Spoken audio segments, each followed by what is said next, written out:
आजच्या वाचपान देवान आमकां ह्यो वस्तू कळीत केलेल्यो आसा. धीर घेयात आनी गोठ रावात. हे विसरूं नाकात. आयच्या दिसा हें उतर आमच्या मनांत आनी काळजांत रिगोवन दवरया. धीर घेयात आनी गोठ रावात. आनी दुसरें म्हणजे तुमी मन बदलून एका धाकट्या भुरग्या सारकी जाल्या शिवाय तुमच्यान सुर्गीच्या राज्यांत वचूंक जायना. म्हणटूच आमी मन बदलून धाकट्या भुरग्या सारके जावंक जाय. हें आमकां आयज जेजून सांगलां. आनी त्या उपरांत ताणें अशें आमकां कळीत केलेलें आसा की एक जाण पर्यान ताच्या हिंडांतलो भायर सरत तर तो ताच्या फाटल्यान वेता आनी ताका पोत्तून हिंडांत हाडटा. ही तीन वस्तू आमच्या मनांत दवरया. धीर घेयात आनी गोठ रावात. आमचें मन बदलून धाकट्या भुरग्या सारकी आमी जावया. आनी जेजू आमचे सवे सदांच आसा. तो आमकां केन्ना सोडिना आनी आमी ताची सोडशिल्ली आमच्या मनांतल्यान चिंतनांतल्यान कोरण्यांतल्यान भायर सरून दुसरें कितें करीत तर तो रोखडोच आमच्या फाटल्यान येता आनी आमकां पोत्तून हिंडांत घेवन आमचे सगळें सारकें करता. आयज आमी कितें पळयता पळयात. मोइसेस आतां जाणटो जाता आनी ताच्यान आतां चलोंक पर्यंत जायना तितलें.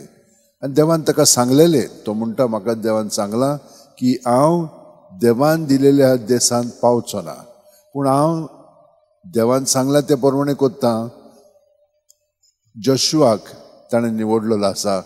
तो तुमकां थंयसर व्हरतलो ह्या नव्या देशांत. आनी देव हें सगळें पळयतलो. तुमी भियो नाका. धीर दवरात आनी गोठ रावात. बाकीचें सगळें तो करतलो. तर आमी ताका सहकार करीत रावंक जाय. भुरग्यांक आदल्या तेंपार बिलकूल मान नासलेलो. तर जेजू कितें म्हणटा भुरग्या भाशेन जावया. ताका म्हणजे मान न्हय, ताका लेखो नासलेली. म्हणजे कितें आमी कोणेनूच आमकां लेखोंक जाय म्हणून न्हय, पूण देव आमकां लेखता. तो आमकां सोडिना. आनी तो कितें म्हणटा ह्या भुरग्या भाशेन जालें की ना देव अदीक आमचो परामोस करता. आतां आमची चिंतना भावना चाल जी आसा पळय ती देवानूच आमकां दिलेली आसा.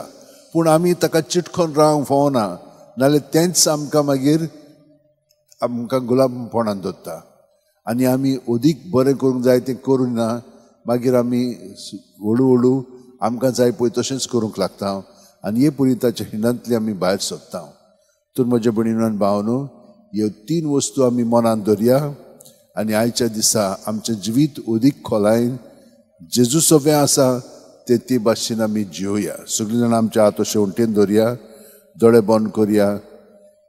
तो आमकां केन्ना सोडिना. आमचे कुडींत मनांत ओतम्यान भरोन येता सुस्कार भितर घेतना आनी भायर सोडटना सगळें आमचे भितर आहा तितलें तो आपणाचेर ओडून काडटा. कित्याक तो आमच्या फाटल्यान येता. आमी तो ताचे सोर्शींनी पयस केल्ली आसा. तो आमकां आपल्या हिंडांत पोत्तून घेता. पूण आमी ताका सहकार करया. सगळें आमचे भितरलीं चिंतना भावना चाल बरी वायट पोजडी कितें जावं सगळीं ताका समोर पळोवया आनी तो आमकां भितरल्यान नितळ निर्मळ करून ताच्या हिंडांत आमकां ताचे कुडींत आमकां भाग दिवन आमचें जिवीत ताच्या बरेपणांत भरून ताच्या पवित्रपणान जिवन आनी ताचे सारकी आमी जावन जियेतल्या. आमेन.